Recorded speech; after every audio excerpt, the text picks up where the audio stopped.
The lights dimmed across the grand auditorium of Orion 4 space station. I stood alone on the circular platform, watching as the final attendees settled into their seats.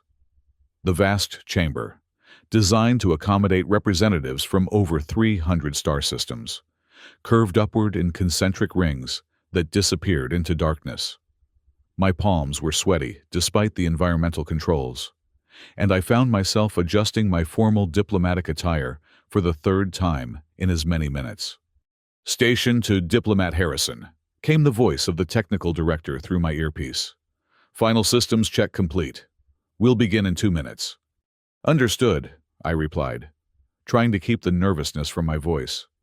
After 15 years as Earth's foremost xenoanthropologist and 5 as a diplomatic envoy, one would think I'd be used to addressing interstellar audiences. But this wasn't just any presentation. Today, in the year 2337, I was about to deliver what might be humanity's most important diplomatic address since our first contact with non-terrestrial intelligence. The Galactic Alliance, that imposing collective of advanced civilizations spanning 3 spiral arms, had finally granted humanity a formal hearing. Our petition, recognition of both our unique capabilities and our alignment with the peaceful Milky Way Federation. 2 separate but equally vital discussions that would determine our species' place among the stars. I had rehearsed this speech countless times. My presentation was meticulously crafted, alternating between the twin topics with perfect balance. First, an introduction to this ability, our term for the unique neurological variations, once dismissively labeled as disabilities. Second, a diplomatic overview of the Milkies, our affectionate term for the Milky Way Federation, our home galaxy's peaceful coalition. The chamber lights faded completely, leaving only the soft blue illumination of my podium. I took a deep breath as the massive holographic projection system hummed to life above me. "Distinguished representatives of the Galactic Alliance," I began, my voice steady and clear.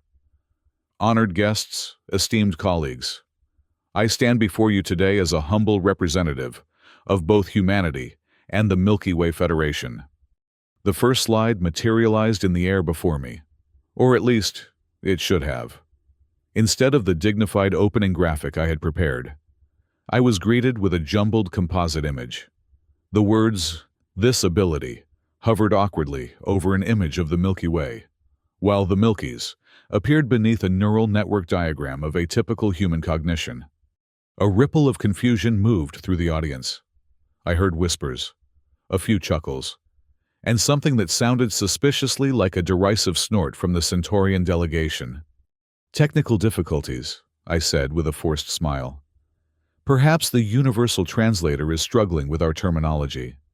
More laughter, but not the kind I wanted. I could feel the credibility of my presentation slipping away before I'd even properly begun. The technical team was frantically working to correct the error, but the damage was done. In the eyes of the Alliance, both our neurological diversity and our Galactic Federation now appeared as subjects of ridicule. I made a split-second decision. "Actually," I said, stepping away from the podium and walking to the center of the platform. "Perhaps this visual confusion is serendipitous. After all, both topics share a common thread that many find difficult to accept." The murmuring quieted. I had their attention, if only momentarily. Both this ability and the Milkies represent paradigms that challenge conventional wisdom. Both were once dismissed as weaknesses, when they were, in fact, extraordinary strengths. I gestured to the technical booth. "Keep the slide as it is. I'll adapt."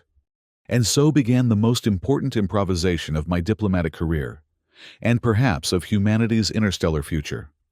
"Let me tell you 2 stories," I continued, "that weave together in ways I hadn't planned to reveal so early. The first is about a young cadet named Alana Levi and how her disability saved an entire training mission.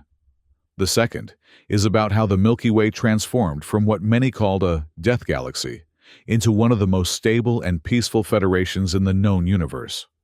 I noticed several Alliance leaders leaning forward in their seats. Good.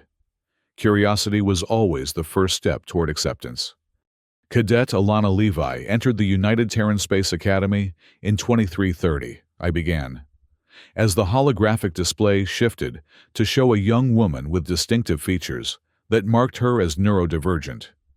She was part of the first class admitted under the This Ability Initiative, a program recognizing that neurological variations represent evolutionary advantages, not deficiencies. Several delegates shifted uncomfortably. The Alliance had long prided itself on genetic and neurological uniformity, viewing diversity as inefficient. Alana processed information differently from her neurotypical peers. Where they saw linear patterns, she perceived multidimensional relationships. While they excelled at following established protocols, she found unexpected solutions by connecting seemingly unrelated concepts. I paused, letting the implications sink in. In her second year, Alana was assigned to a training squadron composed entirely of cadets, with various neurological differences. Their commanding officers called them Team Disability behind closed doors, a term meant to diminish, but which they proudly adopted and transformed. The holographic display shifted to show 7 cadets of diverse appearances, each with distinctive neurological profiles displayed beside them. Marcus with his hyperfocus capabilities that others called obsessive. Talia with her sensory sensitivity that allowed her to detect radiation fluctuations no instruments could measure. Raj with his pattern recognition that traditional tests classified as disordered thinking. Each brought capabilities that standard military doctrine had no category for. I turned slightly, addressing the other side of the chamber. Meanwhile, across our galaxy, something equally remarkable was happening. The Milky Way, a spiral galaxy once thought to be unusually hostile to advanced life, was proving to be extraordinarily conducive to cooperation. The display shifted to show our familiar spiral galaxy. For millennia, astronomers wondered why the Milky Way seemed to produce fewer spacefaring civilizations than other galaxies. Some called it the Great Silence. Others called it the Death Galaxy. But we discovered the truth was quite different. The unique radiation patterns and resource distribution of our galaxy didn't suppress life. They shaped it in profound ways. Several Alliance scientists in the audience were taking notes now. This was information they hadn't expected. The Milky Way's unusual background radiation patterns created selective pressure for empathic and collaborative species. While other galaxies produced primarily competitive civilizations focused on resource domination, our galaxy favored those who could communicate and cooperate across vast differences. I could see skepticism on many faces. The Alliance had built its power through technological superiority and military might. The concept of cooperation as evolutionary strategy seemed naive to them. "You don't believe me," I acknowledged. "I understand. After all, until recently, humanity itself didn't recognize the strength in either neurological diversity or peaceful cooperation. We, too, once believed that uniformity was efficiency, and that competition was the only path to advancement." I gestured, and the display shifted to show Alana's team in a training simulation. Let me return to Cadet Levi and Team Disability. In their third year, they faced the infamous Kobayashi simulation, a scenario designed to be unwinnable, testing cadets' responses to inevitable failure. The display showed a complex space battle scenario with overwhelming odds. The standard approach, taught for generations, was to prioritize resources, sacrifice peripheral assets, and mount a determined defense around core objectives until reinforcements could arrive. 98% of neurotypical teams followed this doctrine. 98% failed the simulation. I paused for effect. Alana's team didn't just pass the simulation, they achieved the highest score in the Academy's history. Murmurs of disbelief rippled through the audience. "How?" demanded a voice from the Rigelian delegation. What tactical advantage could neurological abnormalities possibly provide? I smiled. This was exactly the question I had hoped for. They didn't approach it as a tactical problem at all. While neurotypical teams saw a military scenario requiring military solutions, Alana's team saw a complex system of relationships. The display shifted to show their simulation in action. Marcus, with his hyperfocus, identified a communications pattern the simulation designers had included as mere background detail. Talia's sensory processing detected subtle energy fluctuations that revealed the enemy fleet's true formation. Raj recognized that the enemy attack wasn't motivated by conquest, but by fear. The simulation played out, showing Alana's team making seemingly illogical moves. Instead of deploying defensively, they sent their fastest ship directly toward the enemy fleet, not to attack, but to broadcast a complex message they had constructed based on their analysis. The message contained mathematical proofs demonstrating the shared risks of the sector's instability and proposing a cooperative solution. The simulation showed the enemy ships hesitating, then gradually repositioning into a non-aggressive formation. The simulation was designed with hidden parameters that no team had ever activated. The enemy was programmed to respond to specific approaches that demonstrated understanding of their position. Team Disability didn't win by fighting better. They won by not fighting at all. I turned to address the other side of the chamber. Now, let me tell you how this relates to the Milky Way Federation, or the Milkies, as we affectionately call ourselves. The display shifted to show a timeline of interstellar development across our galaxy. When humanity achieved faster-than-light travel in 2189, we expected to find a galaxy dominated by competitive empires. After all, that was the pattern we observed in neighboring galaxies like Andromeda. Instead, we found the beginnings of what would become the Milky Way Federation. The display showed the first contact between humans and the Arcturians, a species with flowing, crystalline bodies that communicated through light patterns. The Arcturians couldn't have been more different from us biologically. Yet we discovered profound similarities in our ethical frameworks and cooperative instincts. The same was true of the methane-breathing Taucedians and the collective consciousness of the Syrian convergence. I gestured, and the display showed the current membership of the Milky Way Federation, 27 distinct civilizations spanning nearly half the galaxy. Unlike the military alliances and resource cartels common in other galaxies, the Milky Way Federation formed around principles of knowledge exchange, cultural preservation, and mutual defense. A harsh laugh came from the Andromedan section. Mutual defense. The Milky Way has the lowest military capacity of any major galaxy. Your federation would collapse at the first serious external threat. I nodded, acknowledging the criticism. By conventional metrics of military power, yes. The Milky Way Federation maintains minimal standing forces compared to other galactic powers. But that's precisely my point. We've invested those resources elsewhere, developing what we believe is a more sustainable form of security. The display shifted to show the elaborate diplomatic and cultural exchange networks of the Federation. While other galaxies built weapons, we built relationships. While they developed faster ships, we developed deeper understanding. Our security doesn't come from the ability to destroy threats. It comes from transforming potential threats into partners. I could sense the skepticism hardening among many of the Alliance representatives. This was not the kind of power they respected. You think this is naive, I acknowledged. Perhaps even dangerously so. But consider this. In the 148 years since the Federation's founding, we've experienced 0 interspecies conflicts within our borders. How many can the Alliance claim in the same period? An uncomfortable silence fell. Everyone knew the answer. The Alliance had weathered 17 internal conflicts in that time, 3 of which had resulted in the extinction of member species. But this isn't about comparing our ways to yours, I continued diplomatically.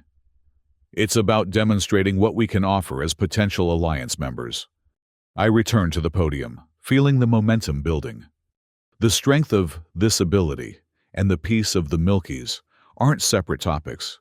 They're manifestations of the same fundamental insight. Diversity creates resilience, and cooperation creates strength. The senior alliance representative, an imposing figure from the draconian system, rose from his seat. His scaled skin gleamed in the dim light. "These are compelling stories. Diplomat Harrison," he said, his translated voice rumbling through the chamber. "But the Alliance doesn't admit members based on stories. We require evidence, concrete demonstrations of value." I had anticipated this challenge. "Of course, Representative Thorne. What form of evidence would satisfy the Council?" The draconian's inner eyelids flickered, a sign of calculated consideration in his species. "Two demonstrations," he declared. "First, show us this neurological diversity in action, not in a historical account, but in a present challenge. Second, prove that this peaceful federation can survive in a hostile universe. Can your diplomatic approach withstand real threats?" The chamber was utterly silent. This was an unprecedented request. Alliance admission procedures typically involved careful review of documented capabilities, not live demonstrations. I took a deep breath. "We accept your challenge.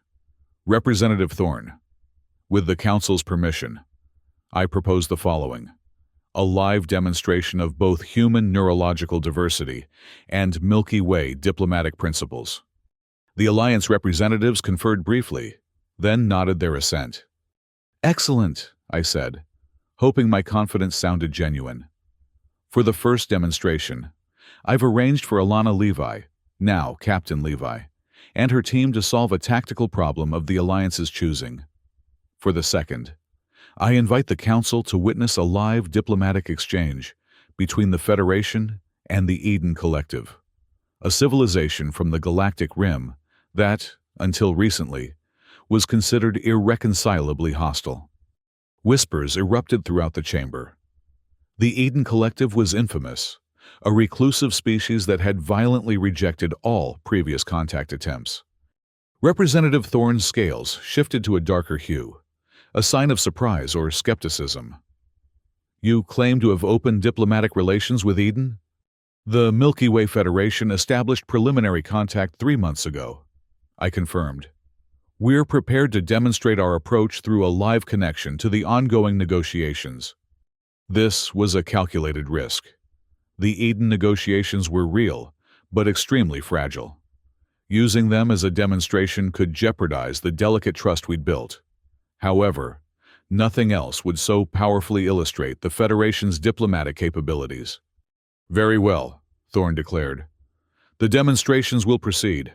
For the first challenge, we present this."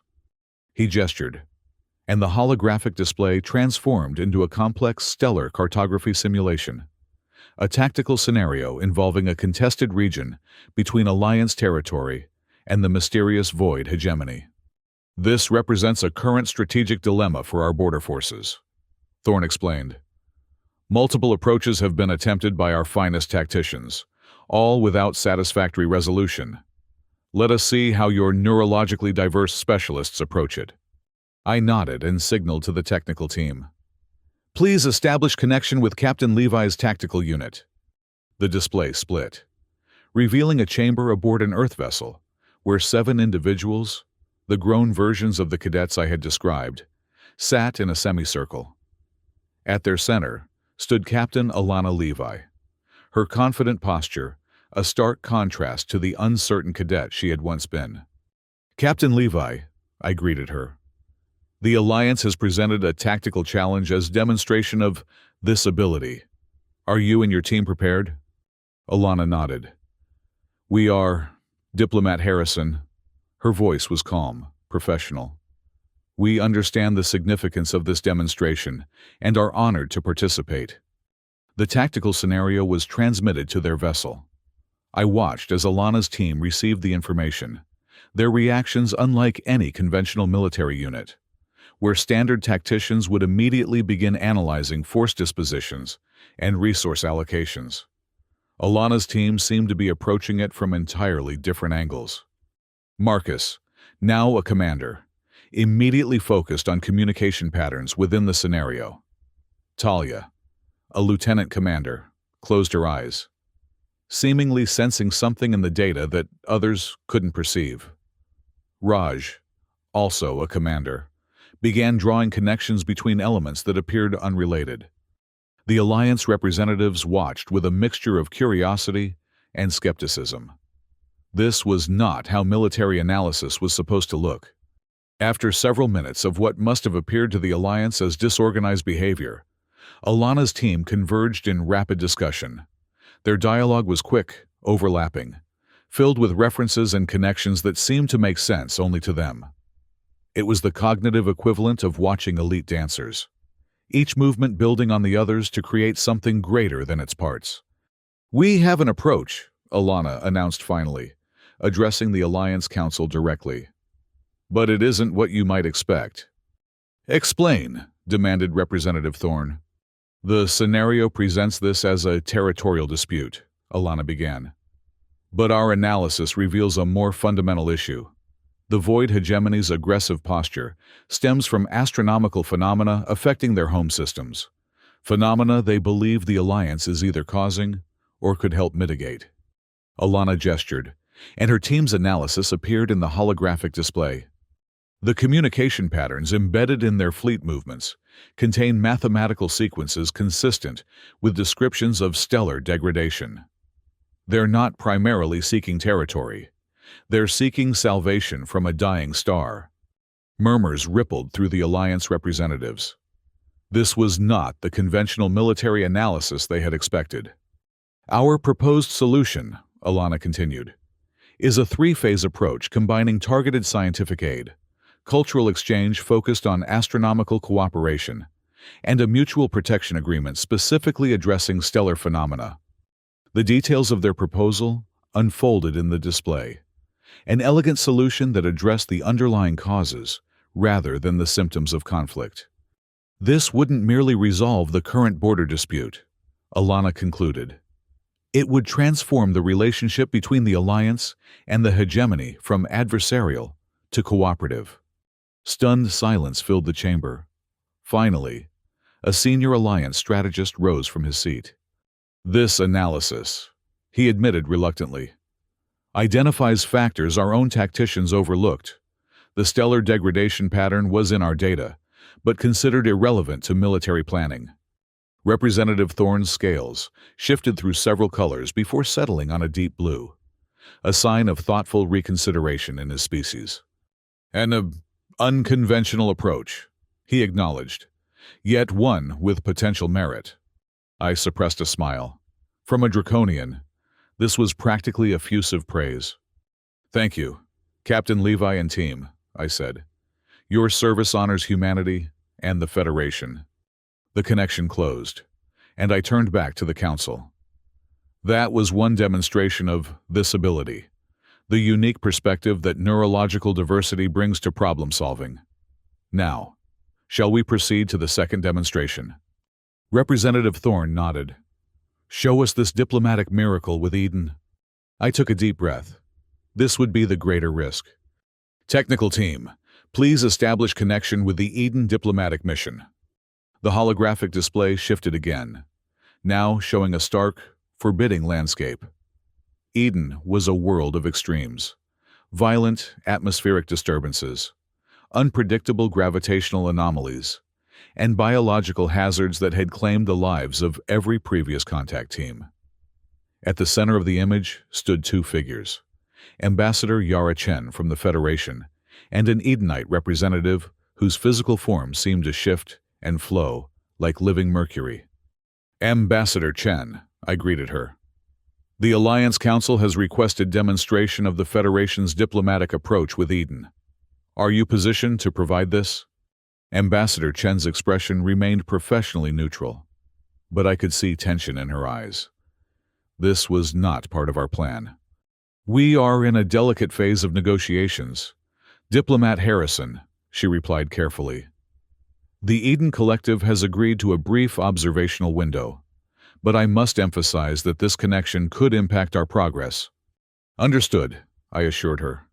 We'll observe only without interference. I turned to the Alliance Council. What you are witnessing is unprecedented. For 2 centuries, the Eden Collective violently rejected all contact attempts. 17 previous missions by various powers, including 3 by Alliance members, ended in disaster. The Federation's approach has been fundamentally different. The display showed Ambassador Chen and her team operating in environmental suits that seemed unusually simple for Eden's hostile conditions. Instead of relying on technology to isolate our representatives from Eden's environment, I explained, we developed adaptive interfaces that allow controlled exposure. Where others sought to shield themselves from Eden's reality, we sought to experience it. As if on cue, the Edenite representative moved closer to Ambassador Chen, its mercury-like form rippling with patterns of light that seemed to convey meaning. The Eden Collective communicates primarily through sensory experiences. I continued. Their language isn't spoken or written. It's felt. Our breakthrough came when we realized that certain neurologically diverse humans could perceive patterns in these sensory fields that others couldn't detect. The display zoomed in to show subtle interface points on Ambassador Chen's environmental suit. Not merely protective barriers, but sensory translators. Ambassador Chen herself has sensory processing capabilities that once would have been classified as a disorder. Now, they make her uniquely qualified to comprehend Edenite communication. As we watched, Ambassador Chen and the Edenite engaged in what appeared to be a complex exchange. Chen's suit recorded and translated sensory data, while she responded with carefully calibrated movements and light patterns. "What are they discussing?" asked a representative from the Pleiadian delegation. "A resource-sharing agreement," I explained. Eden possesses unique materials formed by its extreme environmental conditions. Materials with applications in everything from medicine to propulsion technology. In exchange, the Federation is offering knowledge about stellar stabilization that could help moderate Eden's more violent climate patterns. The exchange continued, fascinating in its alien complexity. Then, suddenly, alarms blared through the connection. The ground beneath Ambassador Chen's team began to fracture as one of Eden's notorious gravitational storms erupted. "Diplomat Harrison," came Ambassador Chen's voice, now tense with urgency. "We need to terminate the connection. The observation appears to have triggered instabilities in local conditions." Before I could respond, the holographic display in the Alliance chamber began to malfunction. The sophisticated AR system that powered it, designed to create perfect sensory fidelity, was somehow resonating with the Eden transmission. "Technical team, shut it down," I ordered, but it was too late. The chamber's environmental systems lurched into unpredictable patterns. Temperature fluctuated wildly, gravity wavered, and most disturbingly, everyone in the chamber began to experience sensory impressions from the Eden surface. The disorienting, alien perceptions of the Edenite world bleeding through the malfunctioning AR system. Panic erupted among many Alliance representatives. Several security teams moved to evacuate their delegations. Representative Thorne remained seated, his scaled form rigid with either extraordinary control or shock. I stood my ground at the podium, fighting waves of disorientation as Eden's alien sensory patterns washed through my consciousness. This was a disaster, but perhaps also an opportunity. "Everyone, please remain calm." I projected my voice above the chaos.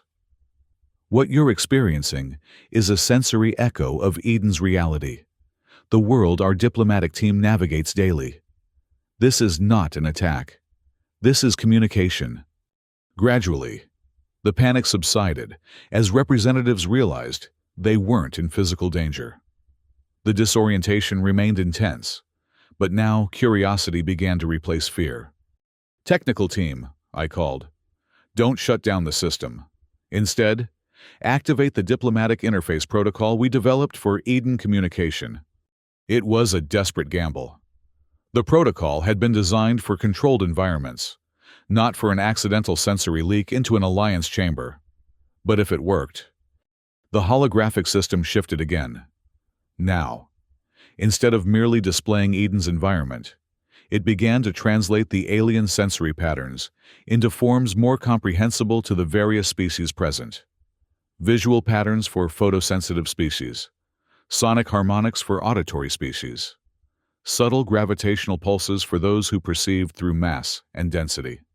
I watched in amazement as understanding dawned across the chamber. The chaotic sensations resolved into meaning, into communication from the Edenite representative. "This," said Representative Thorne, his voice unusually soft, "is how they perceive reality." "Yes," I confirmed. "And this is what makes the Federation's approach unique. We don't impose our reality on others.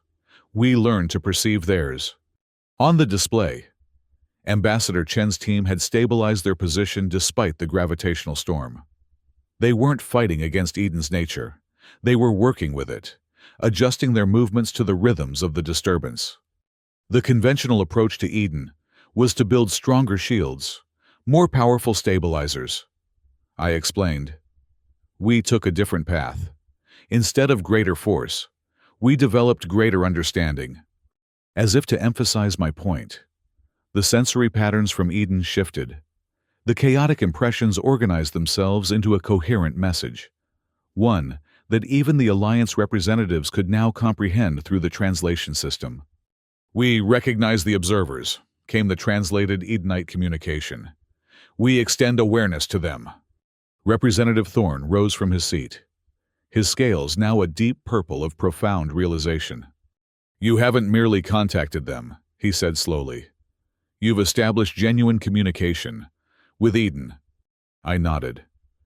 "This is the strength of the Milky Way Federation, not superior firepower or technological dominance, but the ability to bridge seemingly unbridgeable differences." The connection with Eden stabilized further, and Ambassador Chen's voice came through clearly once more. "The Eden Collective has requested to address the Alliance directly," she reported. "This is unprecedented. They've never acknowledged the existence of galactic governance structures before." Representative Thorne looked to his fellow council members, who nodded their assent. "We will receive their communication," he declared. What followed was extraordinary. Through the sensory translation system, the Edenite representative conveyed a complex message combining concepts of mutual recognition, cautious interest, and conditional cooperation. It wasn't a pledge of friendship or an offer of alliance. It was something more fundamental, an acknowledgement of shared existence in a complex universe. When the communication ended, the technical team finally managed to stabilize the AR system. The sensory echoes faded, leaving the chamber in stunned silence. I returned to the podium, feeling both exhausted and exhilarated. "Distinguished representatives of the Galactic Alliance," I said, "you have now witnessed demonstrations of both this ability and the Milky's. You've seen how neurological diversity provides unique solutions to complex problems. You've experienced firsthand the Federation's approach to bridging seemingly insurmountable differences." I gestured to the now clear holographic display. "These aren't separate capabilities. They're expressions of the same fundamental strength. The ability to transform perceived weaknesses into extraordinary assets."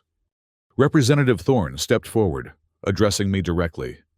"Diplomat Harrison, when your presentation began with that confusing slide, many of us," he glanced around the chamber, myself included, "assumed we were about to witness a diplomatic embarrassment. Instead, you have presented one of the most compelling cases for Alliance membership I have encountered in my 3 centuries of service."